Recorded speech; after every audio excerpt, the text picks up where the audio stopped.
Hello friends, welcome back to my channel. আশা করি সবাই ভালো আছো, আমিও খুব ভালো আছি। আজকে অবশ্য করেই আমার কন্টেন্টকে নিয়ে তো কথা বলবোই। তার আগে আমি আমার একটা কমেন্টস খুব আসে আমার কমেন্টস বক্সে, সে শর্ট ভিডিওই হোক আর লং ভিডিওই হোক, খুব কমন একটা কোশ্চেন যেটাকে নিয়ে আমি একটু আলোচনা এখানে করব। উত্তর আমি ওখানেও দিই, এখানেও দেবো। কাজে প্রশ্নটা আগে কি আসে সেটা বলে নিই, তারপরে এর উত্তরটা অবশ্য করেই দেবো। যে বা যারা প্রশ্ন করেন তারা তো একটা প্রশ্ন করেই ক্ষান্ত হয়ে পড়েন না। একটা প্রশ্ন করেন, আমি তার উত্তর দিই, নেক্সট আবার কোয়েশ্চেন করে, আবার আমি উত্তর দিই, কারণ আমি দিই। কারণ তারা যদি কষ্ট করে কোয়েশ্চেনগুলো করতে পারে, তাহলে আমিও আমার সময় বার করে উত্তর দিতে বাধ্য। মানে আমি আমার কাজের কাছে দায়বদ্ধ, যেটা আমার কাজের অঙ্গ, আমি কাজটাকে সুষ্ঠুভাবে পালন করব, আমি চেষ্টা করি।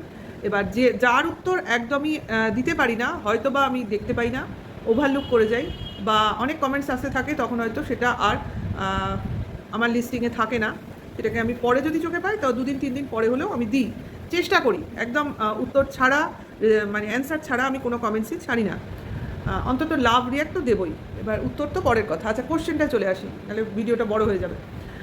একটা কোশ্চেন খুব আসে যে আপনি কি টিনার মতো, আপনি কি যেরকম সেরকম, আপনার কি সাজে টিনাকে সাপোর্ট করা?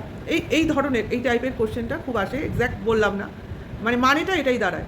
তা আমি বলি, আমায় তো আপনারা কেউ চেনেন না, শুধু আমার কথাটাকে চেনেন, আর নামটা হয়তো বা জানতে পারেন চ্যানেলের নামের থ্রুতে। এইটুকুই তো আমার পরিচিতি আপনাদের কাছে। তাহলে আপনারা জানলেন কি করে আমি কীরকম?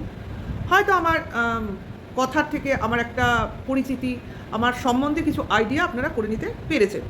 আইডিয়াই বলবো, কারণ পুরো চেনা তো আপনাদের সম্ভব নয়। আমি সেভাবে সোশ্যাল মিডিয়ায় পরিচিত ফেস নই। আর আমি ডেইলি ব্লগও করি না যে আপনি পুরোপুরি আমার ফ্যামিলিকে চেনেন, ফ্যামিলি ব্লগিং দেখেন, আমার ফ্যামিলিকে দেখছেন ডেইলি, সেটা তো নয়। মোটামুটি একটা ধারণা করে নিচ্ছেন। আর টিনাকে আপনারা পুরোপুরি দেখতে পাচ্ছেন। তার থেকে বুঝতে পারছেন যে মানে টিনার সঙ্গে আমার ঠিক যায় না। আচ্ছা, কিসে মনে হলো আপনার যায় না? আমার এই প্রশ্নটা আপনাদের কাছে। এক তো ওর সঙ্গে আমার কোনো মিলই নেই, ওর বয়সের দিক দিয়ে মিল নেই।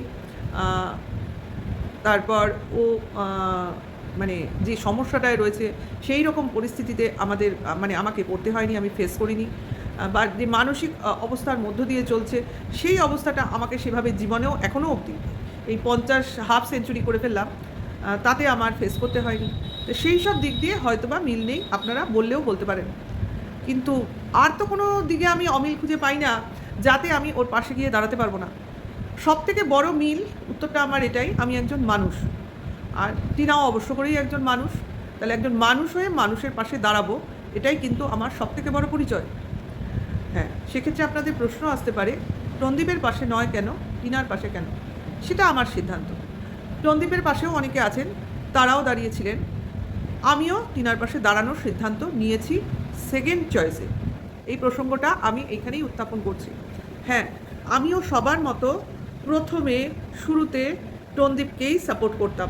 আজকে আমি ক্লিয়ার করে দিই, যারা আমাকে এই প্রশ্নগুলো করেন। একদম প্রথমের দিকের ভিডিওতে আপনারা গেলে দেখতে পাবেন আমি টনদীপকে সাপোর্ট করতাম, এবং টিনার এগেনস্টে আমার প্রচুর ভিডিও আছে। কারণ তখন আমার মনে হয়েছে অবস্থার পরিপ্রেক্ষিতে, বা যা আমাদের শোনানো বা দেখানো হয়েছে, বা আমি হয়তো তখন এই কন্ট্রোভার্সি জগতে একদম নতুন ছিলাম, আমার দৃষ্টিভঙ্গিটা হয়তো সেইভাবে তখনও লোককে চিনতে পারিনি, বুঝতে পারিনি, পরিস্থিতির জাজ করতে পারিনি। সেই জন্য চোখ বন্ধ করে তখন আমি যেটাকে আমি সাদা চোখে দেখেছিলাম, যে আপনাদের মতোই, সেই জন্য আপনাদের আমি দোষ দিতে পারিনি। ছেলেকে যে মা ছেড়ে চলে যায়, কাজে সে কখনো ভালো হতে পারে না। এই একটি পয়েন্টে গিয়ে আমি আটকে গেছিলাম টনদীপের কাছে, বুঝেছেন? এই একটি পয়েন্টে। কিন্তু মানুষ কি হয় জানেন, কাজ করতে করতে, নতুন চাকরি সবাই পায়, তাই প্রথমে ঠক্কর সবাই খায়, তারপর আস্তে আস্তে সেই ফিল্ডে থাকতে থাকতে কাজ সম্বন্ধে একটা অভিজ্ঞতা জন্মায়, চাকরি ক্ষেত্র সম্বন্ধে বিভিন্ন নলেজ আসে। সেই জিনিসটাই আমারও হয়েছে, এবং ধীরে ধীরে আমি পরিস্থিতিটা বুঝতে পেরেছি, কনসিকোয়েন্সগুলো একের পর এক আমার সামনে চলে এসছে।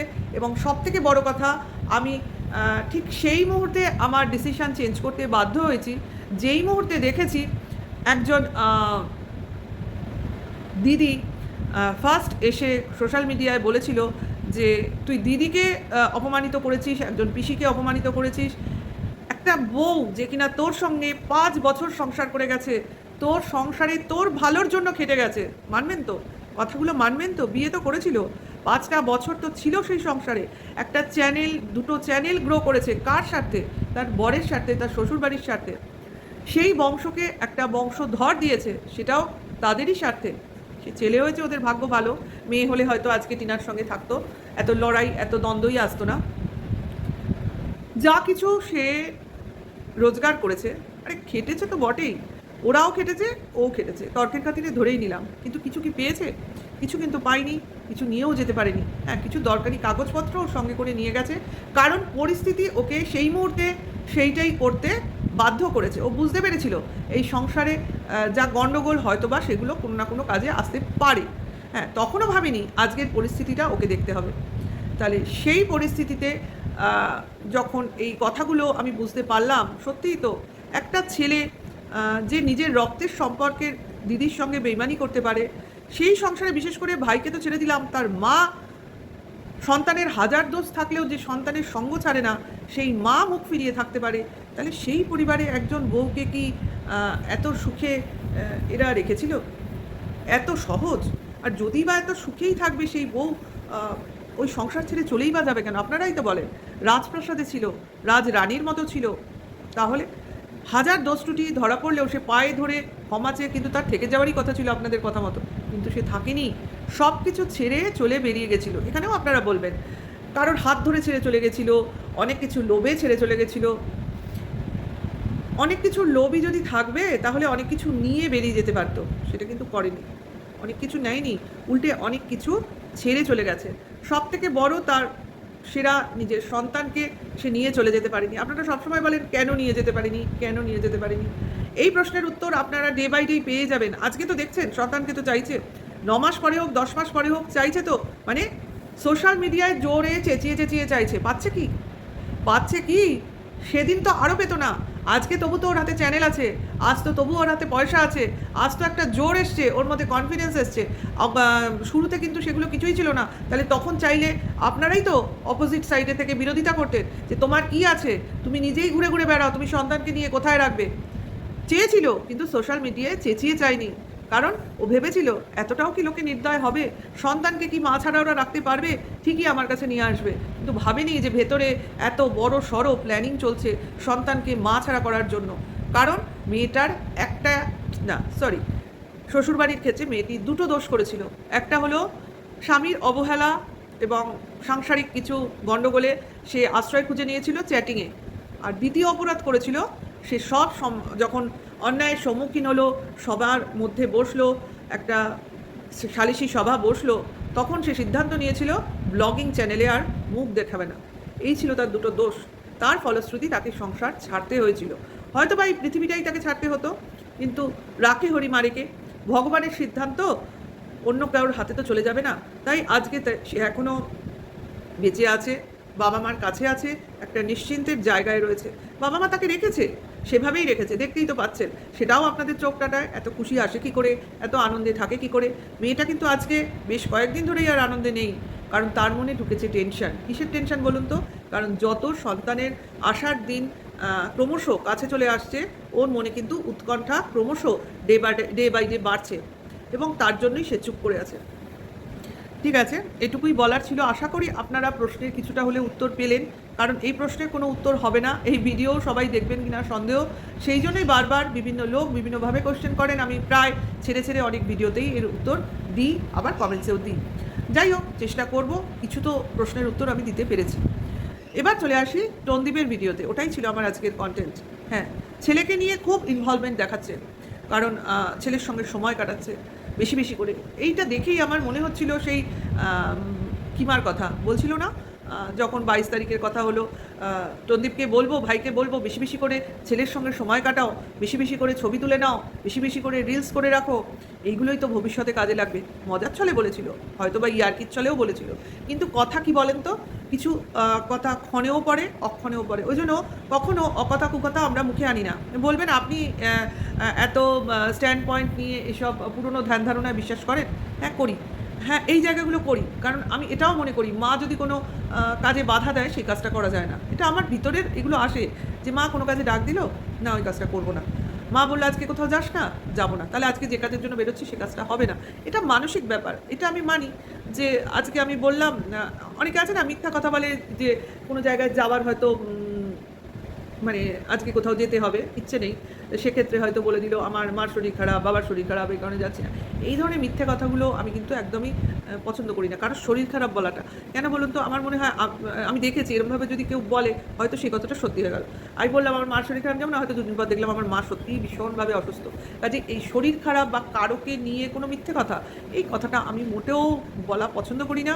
আমার মনে হয় এগুলো কারোরই বলা উচিত না। সেই জন্যই বললাম কথা ক্ষণেও পড়ে, অক্ষণেও পড়ে। হয়তো ভালোও হতে পারে আবার খারাপও হতে পারে। তাই বলবো কেন কথাটা? বলার তো দরকার নেই। তাই দেখছিলাম আর ভাবছিলাম যে সেই কোয়ালিটি টাইমটাই এরা স্পেন্ড করতে চাইছে ছেলেটার সঙ্গে। প্রতিটা মুহূর্ত দেখো ভিডিওয় কোনো একটা জায়গাও খুব কম ছেলেকে ছাড়া দেখিয়েছে। ওই বাড়ির ঢালাইটুকু ছাড়া সকাল থেকে শুরু করে খাওয়া থেকে শুরু করে দোকান বাজার থেকে শুরু করে বিকেলে তোমার পার্কে ঘোরা থেকে শুরু করে রেস্টুরেন্টে খাওয়া থেকে শুরু করে বাবা ছেলে ছেলে 3 প্রজন্ম, তাই না? একটা কমেন্টসেও দেখলাম 3 প্রজন্ম একসাথে। মা যেতে যায়নি, যাবে কী করে? তাহলে তো 4 হুইলার লাগতো। যে বলছিল যে মা আসেনি, নয়তো কিছু ভাড়া করে যেতে হতো, নয়তো 4 হুইলার বার করে যেতে হতো। ওই বাইকে তো নিশ্চয়ই হতো না, তাই না? বাইকে করে ঘুরতে গেলে 3 জনই ভরসা।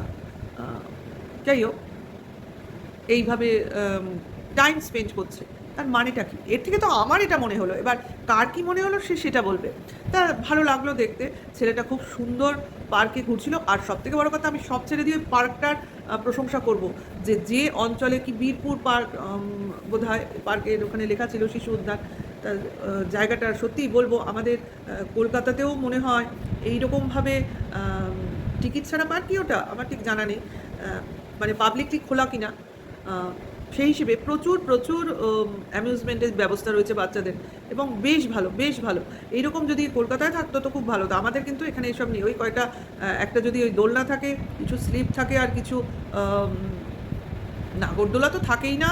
আর ওই সব কী বলে ওই যে যেটা মোটরে ঘুরছিল ওই সব জিনিস তো থাকে না আমাদের পার্কে। এমনি বসার জায়গা, ঘোরাফেরা, ফুটবল, ক্রিকেট এইসবই থাকে, মানে যে ছোটোখাটো পার্কগুলো আছে। এই যে একটা এত বড় শিশু উদ্যান, সত্যি একসময় ছিল আমাদের বিধান শিশু উদ্যান, যেটা কিনা এখন প্রায় নষ্টের মুখে, কিছুই নেই ওখানে। খুব ছোটোবেলায় ঘুরতে যেতাম। তাহলে সেই দেখে খুব আনন্দ লাগলো যে ওই অঞ্চলের বাচ্চাগুলো অন্তত খুব ভালো সময় কাটাতে পারে। ভীষণ ভালো লেগেছে। যাই হোক, তার সঙ্গে সঙ্গে ছেলেটাকে দেখলাম খুব আনন্দ করতে। হ্যাঁ, এগুলো দরকার। এটা যেটা দেখালো সত্যিই খুব সুন্দর। তারপরে যে হোটেলটায় খেতে গেল সেটাও খুব সুন্দর। সবই সুন্দর, কিন্তু এই সৌন্দর্যটা আরও বেশি ভালো লাগতো যদি বাচ্চাটার মাও ওদের সঙ্গে থাকতো, তাই না? আমার তো মনে হয়। কিন্তু এই যে সবাই বলছে মা ফিরে গিয়ে মা থাকবে, এই সুন্দর দৃশ্যটা হয়তো আমরা দেখতে পাবো না। যতই বলো, যতই একটা চাউট করার চেষ্টা করা হোক, এটা হওয়ার নয়, এটা হওয়া সম্ভব নয়। আজকে দেখতে পাচ্ছ তো রিতম রিমিদের ব্যাপারটা। কাজেই তারা তো অল্প বয়স, সেই জন্য হঠকারী সিদ্ধান্তই বিভিন্ন জায়গায় ফেসে যাচ্ছে। আর এ তো পাকা মাথা, এ হঠকারী সিদ্ধান্ত নেবে না, এ যা করবে প্ল্যান করে করবে। কাজে এখানে আসলে প্রাণ সংশয় ছাড়া আর কিছু থাকবে না। একই কথা বলতে হয়। রন্দীপও বলেছিল না, যেমন টিনা ওদিক দিয়ে বলেছিল যে আলাদা থাকবো, শাশুড়ি থাকবে না, শ্বশুরমশাই থাকলেও ঠিক আছে, শ্বশুরমশাই থাকতে পারে, শুধু শাশুড়ির সঙ্গে থাকবো না। তখন রন্দীপ বলেছিল না ওরমভাবে থাকবো যদি আমাকে মেরে ফেলে।